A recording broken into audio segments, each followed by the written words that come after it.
le leadership, l'art oratoire, la motivation, comment convaincre, comment vendre, comment se vendre. Ce n'est pas des choses que l'école nous apprend, mais pourtant, c'est des choses vitales aujourd'hui dont on a besoin pour pouvoir nous affirmer sur le marché de l'emploi dans le monde entrepreneurial.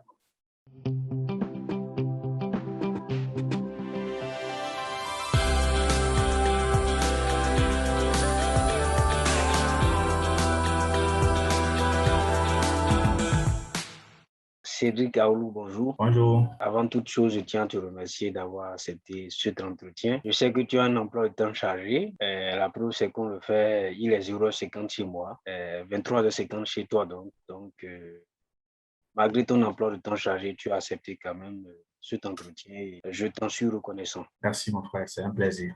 Je vais sans plus tarder te laisser te présenter à la communauté. Moi, c'est Cédric Aholou. À la base, je suis administrateur d'action sociale et culturelle de formation. Je suis spécialiste en développement communautaire et participation citoyenne, consultant formateur en démocratie locale et gouvernance pour les organisations internationales et nationales et les organisations communautaires de base. Donc ça, c'est ma formation de base. À côté de ça, je suis également actif sur Internet. Je gagne une partie de ma vie sur Internet, donc à travers le freelancing, l'infopreneuriat et la consultation, la formation. Et aujourd'hui, donc, nous allons beaucoup parler de formation et c'est le dernier mot avec lequel tu as terminé. Je ne sais pas si tu l'as fait exprès. Et nous allons notamment parler de pourquoi se former quand on est étudiant, quand on est employé. Pour toi, qu'est-ce que cela représente la formation dans la vie d'un homme? Est-ce que c'est une obligation? Est-ce que c'est quelque chose qui est naturel? Est-ce que c'est un processus? Merci beaucoup. Déjà, les pépites de la réponse sont déjà dans votre façon de formuler la question parce que la formation, pour moi, c'est un tout, c'est un construit, c'est un processus. Ça doit être naturel,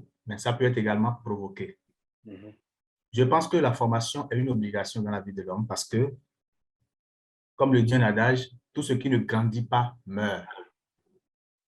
Donc, une espèce qui n'est pas entretenue risque l'extinction. C'est donc pour dire qu'en fait, nous sommes des êtres humains et peu importe le système dans lequel on évolue, nous sommes appelés à actualiser nos connaissances, à franchir des pas, des barrières, à toujours franchir des pas pour aller vers un palier de dessus. Donc, nous ne pouvons pas avoir de niveau de stagnation, de niveau zéro, de niveau statique. Ça n'existe pas. Donc, par rapport à ça, nous devons continuellement nous former. Donc, pour moi, la formation, c'est une obligation systématique, sans quoi on va disparaître et le monde va continuer. Est-ce que la formation concerne seulement la vie professionnelle ou ça concerne tous les domaines de la vie d'une personne? Absolument tous les domaines de la vie d'une personne. Que nous soyons entrepreneurs, que nous soyons salariés, que nous soyons dans quelque autre système, tant que nous vivons en tant qu'êtres humains, tant que nous avons des besoins, tant que nous avons une vision, des ambitions, des rêves, des objectifs de vie, nous sommes contraints à la formation. Est-ce que la formation qu'on nous donne à l'université, depuis l'école primaire même jusqu'à l'université, est-ce que cela ne suffit pas aujourd'hui pour faire face, voilà, si on s'en tient simplement au défi de la vie professionnelle, est-ce que cette formation qu'on reçoit ne suffit pas? C'est une question très intéressante et je vais essayer d'y répondre convenablement. Pour être franc, la formation que nous recevons depuis notre enfance jusqu'à l'âge adulte, jusqu'à l'université, n'est plus suffisante pour affronter les nouvelles réalités du marché, du monde de l'emploi, du monde professionnel. La compétition est tellement de taille que un élève ou un étudiant qui fait le triangle maison, école, église, maison, école, église, ne peut plus s'en sortir. Le monde est devenu très challengeant. Et je vais vous dire, ce que nous recevons à l'école, c'est une très bonne chose. Et je ne m'inscris aucunement dans une logique de dénigrement. Contrairement à ce que beaucoup font, je ne veux pas dénigrer ce qu'on nous enseigne à l'école. Le savoir lire, écrire, calculer, réfléchir est très fondamental, indispensable pour tout homme, pour tout individu. Donc, je ne vais jamais dénigrer cela. Mais au regard des mutations que connaît notre monde, au regard des enjeux nouveaux auxquels nous faisons face, nous ne pouvons plus nous contenter de cette formation seule. Encore que nous n'allons pas entièrement l'appeler formation, nous allons l'appeler acquisition d'informations. J'appelle ça de l'information. Quand nous allons à l'école, nous emmagasinons de l'information. Mais c'est la façon dont nous internalisons cette information et la façon dont nous la transposons dans la vie réelle qui fait toute la différence. Et c'est ça qui fait l'unicité de chaque individu lorsque nous sortons du système scolaire ou du système académique et que nous faisons face aux réalités du terrain. Est-ce que vous comprenez? Donc, ces informations ne peuvent pas nous servir tant que nous ne faisons pas des réajustements structurels, tant que nous ne faisons pas des confrontations, tant que nous ne passons pas certaines épreuves de feu dans le monde professionnel, conformément aux réalités du terrain, pour mettre à l'épreuve tout ce que nous avons emmagasiné comme information. Nous recevons des cours, nous les lisons, nous bûchons, c'est bien. Nous avons des citations d'auteurs, nous emmagasinons. Nous avons des dates clés de l'histoire de l'humanité, de beaucoup de disciplines. On emmagasine, on a des formules magiques, on les retient. Mais qu'est-ce que nous en faisons après? Et qu'est-ce que le monde du travail nous demande en tant qu'exigence? C'est là où toute la différence se situe. Donc, aujourd'hui, on ne peut plus se cramponner exclusivement à ce que nous avons appris à l'école comme information, comme instruction pour affronter le monde. Il y a tellement eu de changements que nous sommes maintenant contraints de faire appel à d'autres ingrédients pour pouvoir parfaire cela, pour pouvoir enjoliver cela et pour pouvoir tailler sur mesure le type d'homme que nous devons être pour affronter les nouvelles réalités du terrain. Oui, et ces nouveaux ingrédients, où est-ce qu'on peut les trouver en fait? Merci. Quels sont-ils d'abord et où est-ce qu'on peut les trouver? Merci beaucoup. Vous savez, il y a des choses que nous appelons les soft skills, c'est-à-dire des compétences soft qu'on ne nous apprend pas à l'école. Je prends un exemple simple. Vous savez, que ce soit dans mon cas ou dans le cas de beaucoup d'étudiants, lorsque nous sommes dans une formation professionnelle, c'est-à-dire nous sommes à l'université, peut-être qu'on a fait une école ou peut-être même une faculté et que nous avons besoin de confronter la théorie à la pratique. Nous allons faire des stages académiques. Mais personne ne nous dit à l'université comment nous allons faire ces stages-là, comment nous devons nous comporter, comment maximiser nos chances pour transformer nos stages en emploi, comment saisir les opportunités, comment choisir nos structures de stage, de quelle qualité, aptitude et attitude faire montre pour pouvoir nous rendre déjà indispensables pour une structure afin qu'elle puisse nous embaucher par la suite. Je ne sais pas si vous voyez. Oui, je vois parfaitement. Lorsque je quitte là, à l'école, vous savez, des étudiants finissent entièrement des formations de 3 ans, de 5 ans, sans pouvoir réellement maîtriser Word, Excel, PowerPoint. C'est des compétences basiques aujourd'hui pour notre monde parce qu'il y a tellement de logiciels, tellement d'applications, tellement de plateformes à maîtriser que Word, Excel, PowerPoint, c'est la base de la base de la base. Mais fort est de constater que beaucoup d'étudiants, beaucoup de personnes n'arrivent pas à maîtriser encore ça. Est-ce que c'est l'université qui va leur apprendre ça forcément? Non.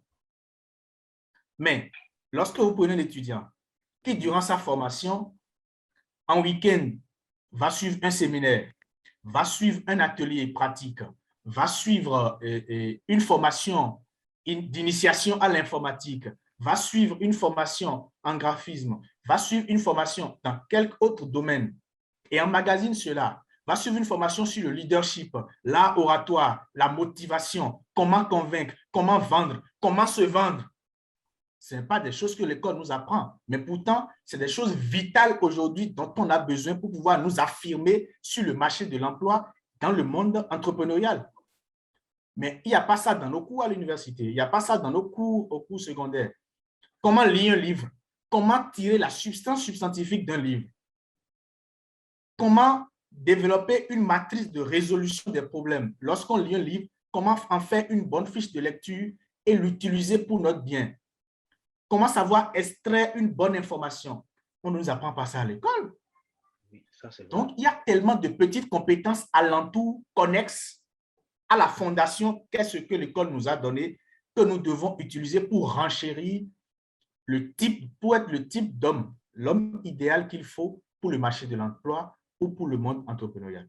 Pour essayer de plus creuser le débat ou la discussion, j'ai envie de demander, est-ce que celui qui veut entreprendre a plus d'obligations de se faire former par rapport à quelqu'un qui veut se contenter de sa vie d'employé? Alors, Mhm, je préfère être direct. mhm, L'entrepreneur a 1000 fois besoin de formation que le professionnel. On dit souvent que quelqu'un qui est salarié ou qui est dans le monde professionnel, mhm, il a trop, c'est 1, 2, 3, 4 ou 5 patrons, je suppose. mhm. Mais un entrepreneur a 1000 patrons. Un entrepreneur fait face à de nombreux défis, à de nombreux enjeux, à de nombreuses épreuves. Un entrepreneur a besoin de développer d'énormes qualités, non seulement pour maintenir son titre d'entrepreneur, pour ne pas fermer son entreprise au bout de 6 mois, au bout d'1 an, au bout de 2 ans, et pour vaincre la concurrence, pour pouvoir rester parmi les loups, parmi ses collègues entrepreneurs, pour faire la veille concurrentielle, pour toujours apporter quelque chose de nouveau, de riche, de satisfaisant à la clientèle. L'entrepreneur se challenge au quotidien. Ce n'est pas forcément le cas d'un professionnel. Donc, les enjeux du monde professionnel et du monde entrepreneurial ne sont aucunement les mêmes. Et pour ça, en termes de formation, en termes d'actualisation de connaissances, en termes de compétences, l'entrepreneur a beaucoup à apprendre, contrairement aux professionnels. Vu qu'on parle de formation, euh, ces formations connaissent cette formation que tu as traitée tout de suite de basiques, qui sont vraiment basiques, Oui. euh, quand bien même elles ne sont pas forcément évidentes en fait. Là, de pouvoir convaincre, on a fait beaucoup de tests argumentatifs quand on était au secondaire, par exemple, mais c'est les capacités qu'on n'arrive pas vraiment à développer. Mais est-ce qu'aujourd'hui, ne sont pas, les formations pour acquérir ces genres de compétences, est-ce que ces formations-là ne sont pas chères? Je ne parle pas Non, non. seulement encore, bon, d'autant plus au Bénin, en fait, parce que ici, en France, aux États-Unis, je vois un peu les conférenciers, je vois un peu le prix, je me dis, c'est hallucinant, en fait. Mais est-ce Ouais. que les formations ne sont pas chères? Est-ce qu'aujourd'hui, ça ne coûte pas la peau des fesses de se faire former convenablement? Non. Je dirais non. Mhm. Et vous savez, en toute honnêteté, nous vivons la meilleure époque de l'humanité. Je ne sais pas si l'humanité, dans son évolution, va encore connaître des mutations au point où nous aurons une époque aussi généreuse, aussi gratifiante. Lorsque vous prenez simplement Google et YouTube, Mhm.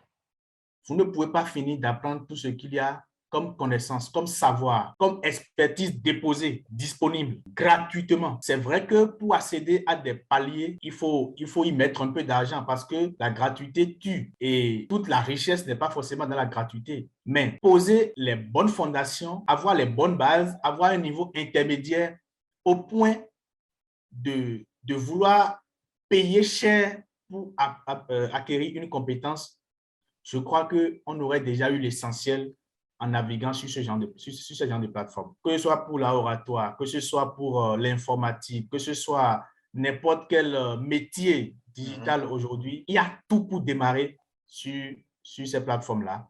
Et on peut acquérir le minimum et commencer même par le monétiser et utiliser les sous issus de la monétisation avec les compétences de débutant et d'intermédiaire pour accéder maintenant à des connaissances d'experts. Donc, le reste, c'est de la volonté, c'est de la motivation, c'est de l'engagement. Sinon que véritablement, ces compétences ne coûtent pas cher. Nous, au contraire, ces compétences-là, pour les rues, pour les villes, et c'est ceux qui sont dans le besoin qui ne passent pas à l'action pour les acquérir. Mhm. Ceux qui les ont véritablement acquis font tout pour les mettre à disposition de ceux qui sont dans le besoin à des prix presque dérisoires. Okay. Et je ne voudrais pas forcément appeler des noms ici au Bénin. Sinon, pour se former véritablement dans n'importe quel métier digital aujourd'hui, vous avez des formations inédites qui coûtent le prix d'un shawarma. Maintenant, on va faire un petit jeu, hein, parce que tu as fait un développement tout de suite que j'ai bien aimé, où tu disais Oui, en fait qu'avec des compétences aussi simples et banales qu'on oui, peut avoir sur YouTube et sur Google,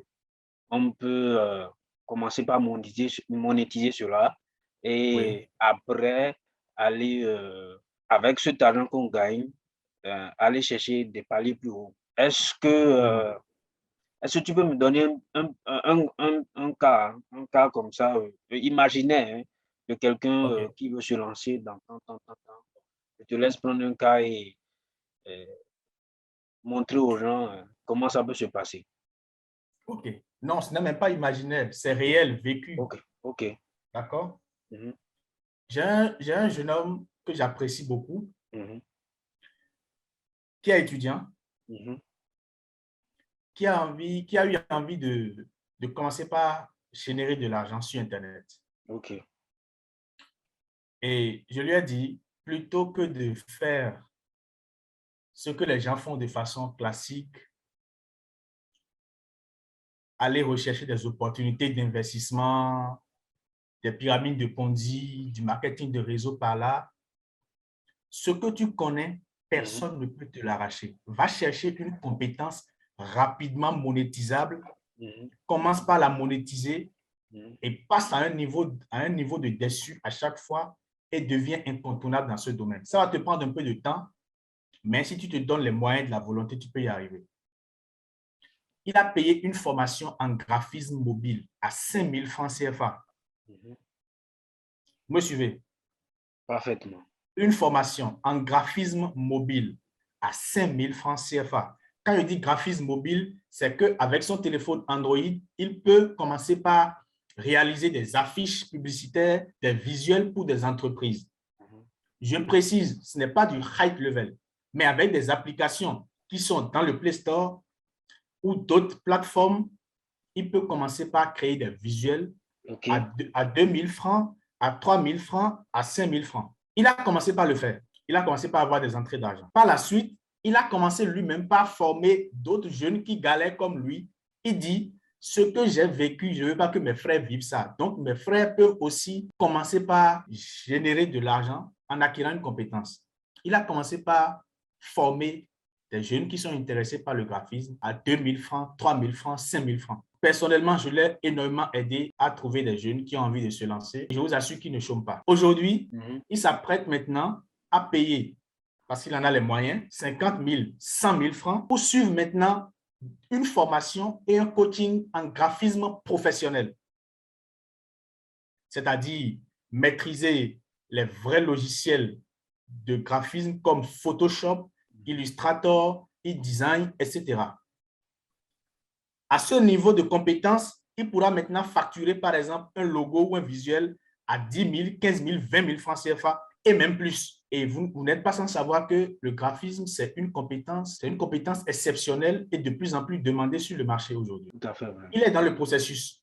Mhm, Quand il va atteindre ce niveau, il va encore davantage se perfectionner, faire de l'infographie, côtoyer les meilleurs, commencer par faire des choses vraiment magnifiques, exceptionnelles. Il va être sollicité partout. Il va créer même un cabinet ou une agence s'il le faut, recruter d'autres personnes parce qu'il sera débordé de marché et ainsi de suite. Donc voilà de façon simple comment partir de 5 000 francs pour devenir millionnaire. Mais c'est un processus. Ce n'est pas en un claquement de doigts, ce n'est pas automatique, mais c'est possible. Je vous donne maintenant mon propre exemple. d'accord, D'accord? Quand allez-y. moi j'étais à l'université, j'ai connu la rédaction web quand j'étais en troisième année ou en quatrième année. Je n'ai même pas eu la chance ou les moyens d'acheter une formation. J'ai tout appris sur le tas avec Google et YouTube. Tous les premiers articles que j'ai rédigés, enfin, mes premiers 300 000 francs CFA, je ne les ai pas gagnés en faisant, après avoir suivi une formation en rédaction web. Mais ayant déjà un goût pour la lecture, l'écriture et tout, ça a été un peu facile pour moi. J'ai facilement assimilé certains concepts et je m'y suis mis. Et c'est bien après, parce que j'étais déjà un peu moulé, je recevais des conseils d'aînés, de personnes qui le faisaient déjà. Et voilà, j'avais aussi des amis qui connaissaient d'excellents rédacteurs qui nous mettaient en contact, qui me balançaient de petits tips, etc. Et c'est ces gens-là qui m'ont complété mes compétences. Donc finalement, quand j'ai acheté une formation, c'était seulement par simple curiosité. Sinon que réellement, j'en avais plus besoin à un moment parce que je me suis tellement confronté à la pratique, j'ai appris de personnes expérimentées que j'ai pris le pli. Donc c'est de ça qu'il s'agit en fait. Donc dans notre contexte, même si on n'a pas forcément de gros moyens pour se lancer, on peut commencer avec les moyens de bord et exceller. Ce n'est pas facile, il faut de la détermination et de l'endurance, pas du tout impossible. Donc c'est pour vous dire en fait que le parcours peut être difficile, mais quand on se donne les moyens, on y arrive toujours. Toujours commencer petit, c'est la base. Maintenant, on peut avoir l'envie de se faire former, Oui. mais on va d'abord, après on va aller sur comment mobiliser les fonds pour ça. Même si tu as montré qu'on peut partir de rien vraiment en termes d'argent qu'on injecte dans la formation pour se former. Oui, Ça va être le second aspect de la question. Mais le premier aspect de la question, c'est l'aspect temps. Est-ce oui, que en tant qu'étudiant, avec tous les oui. cours qu'on a, est-ce que en tant qu'employé, avec la charge de travail qu'on a, est-ce qu'on Oui. peut trouver le temps pour se faire former?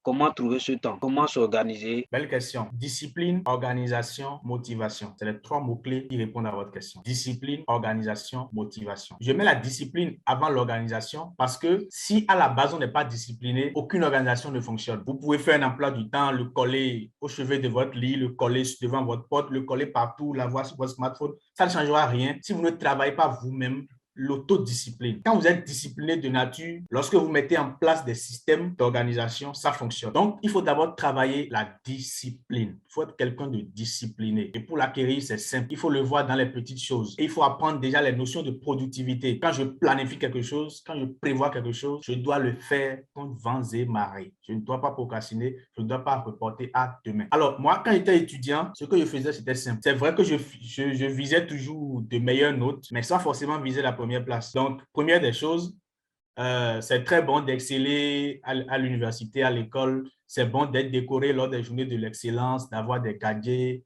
d'être toujours présenté au drapeau et tout ça. C'est une bonne chose. Je n'ai rien contre ça. Mais à côté, quand on veut développer d'autres compétences qui vont servir à la sortie de l'université, il ne faut pas concentrer 100% de son énergie à acquérir de meilleures notes. Finalement, les notes ne servent à rien. Comme le dit un auteur que j'apprécie beaucoup, Bob Proctor, les notes ne révèle que où était votre cerveau à un moment T. Donc, les jolis relevés de notes, les jolis bulletins, tout ça, ça ne révèle que où était votre cerveau à un moment T de l'histoire. Ça n'a rien à voir avec vos potentialités et vos capacités intrinsèques. Moi, je m'étais toujours dit, 14, 15, ça me va. Que je sois premier, deuxième, troisième, je m'en moque éperdument. Pourvu que j'ai une moyenne de 14 dans chaque matière, que la moyenne globale fasse 14, c'est bon. OK. Alors, je mettais mes week-ends à profit pour la formation. Je mettais mes nuits à profit pour la formation. Je mettais mes heures libres à profit pour la formation. Il y avait beaucoup d'ateliers gratuits comme payants, des formations, des séminaires, des coachings que j'allais suivre. Parfois, j'utilisais tout l'argent que j'avais sur moi qu'on m'envoyait, peut-être pour manger ou pour d'autres besoins. J'allais payer des formations avec. Je n'ai pas attendu la sortie de l'université pour commencer par collectionner des attestations de formation pour enrichir mon CV et pour marquer la différence entre moi qui sors avec ces petits papiers et quelqu'un qui sort rien qu'avec ses relevés de notes. Donc, c'est une question d'organisation, d'accord? J'apprends mes cours à tel moment, je révise à tel moment, le reste du temps, je fais telle chose. Et ça va très vite quand on est quelqu'un de vraiment organisé. Donc, je n'ai vraiment pas eu grande difficulté à installer ça. C'est vrai que les débuts ont été difficiles parce que, comme vous l'avez dit à l'université, on a beaucoup de matières. Effectivement, moi, je me rappelle à l'université, en première année, j'avais au moins 17 ou 20 matières, donc ce n'était pas toujours aisé.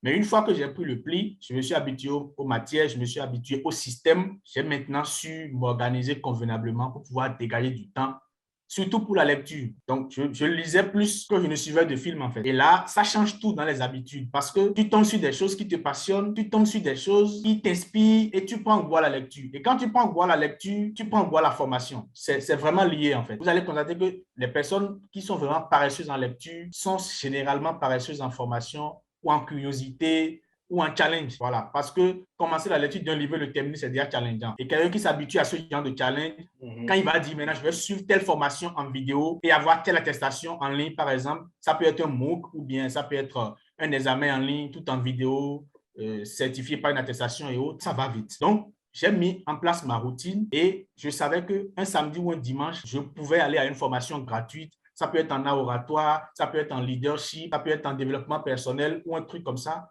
Et je réservais mes week-ends pour ça. Je suis quelqu'un de très noctambule, j'apprends les nuits, je n'ai vraiment pas du temps en journée pour les cahiers, pas du tout alors. Donc, quand j'ai fini d'apprendre les cours, je lisais toujours quelques pages d'un livre et voilà, c'était ma routine. Ça m'a vraiment aidé à installer de bonnes habitudes. Maintenant, quand les vacances sont là, c'est le Saint Graal. Je mettais toutes mes vacances, presque toutes mes vacances à profit pour faire des stages. Hors académie, hein, ce n'était pas l'université qui m'envoie. Je sollicite moi-même.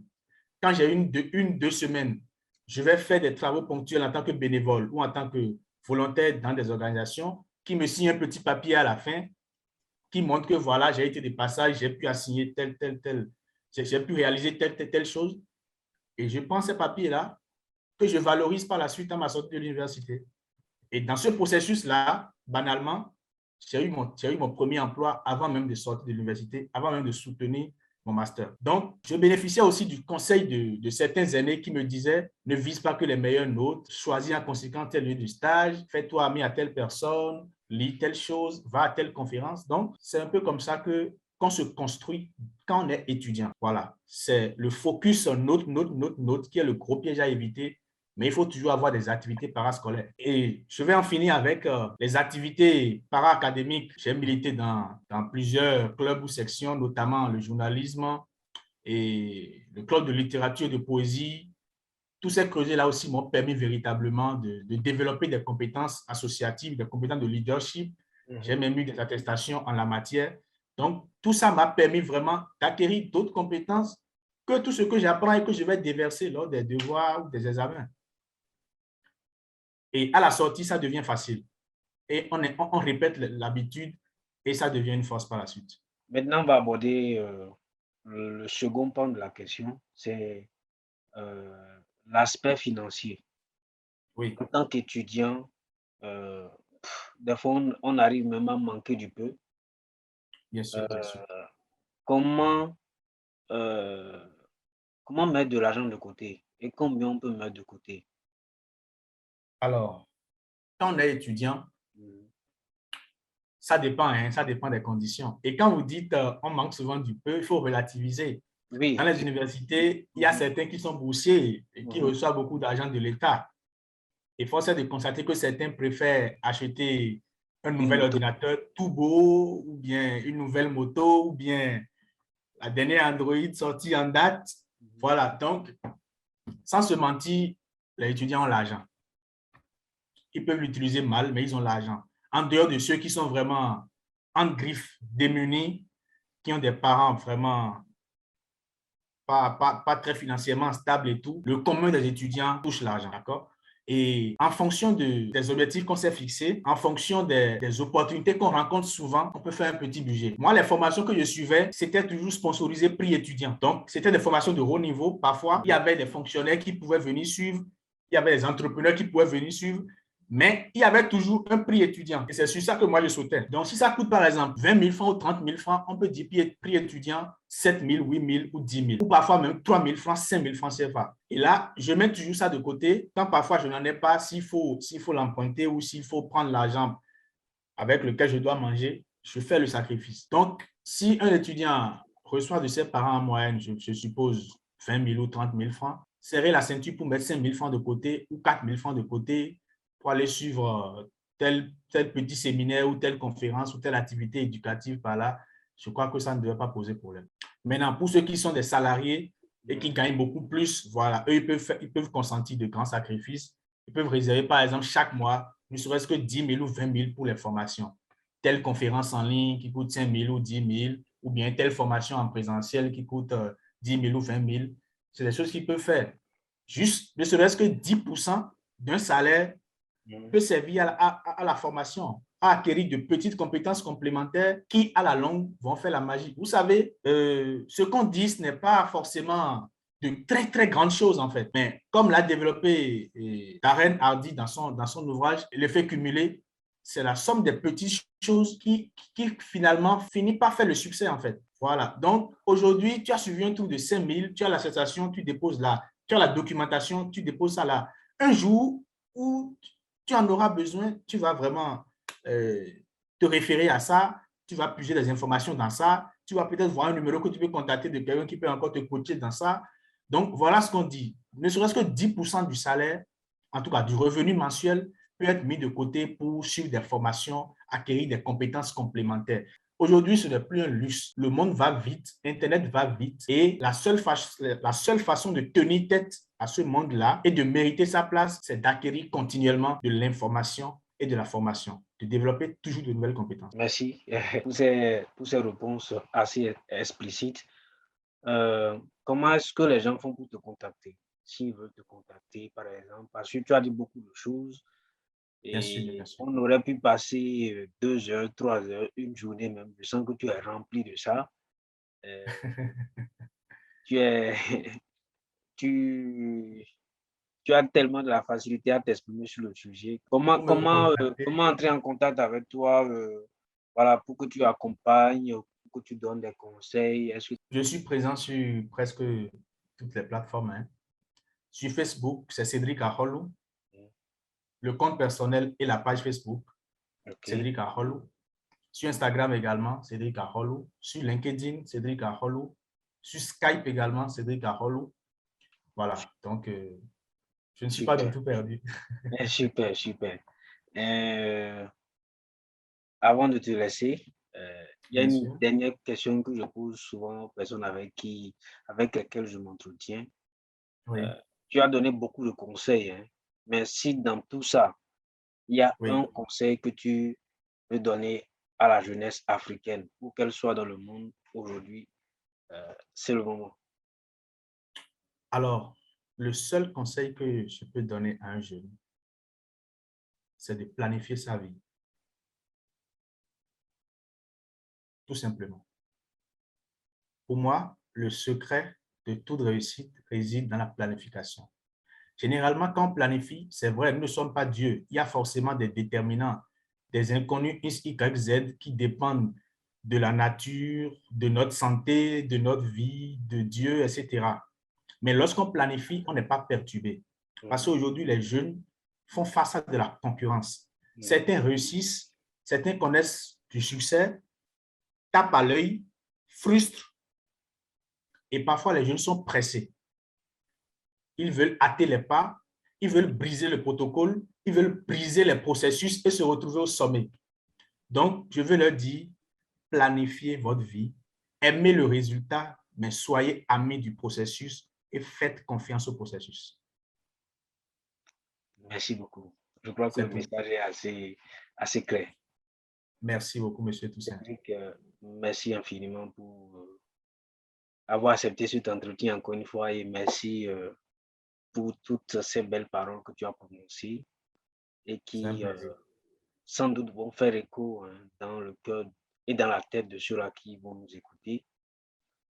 On va se voir certainement au Bénin ou en France ou dans un autre pays et on fera quelque chose en présentiel et ça sera beaucoup plus intéressant.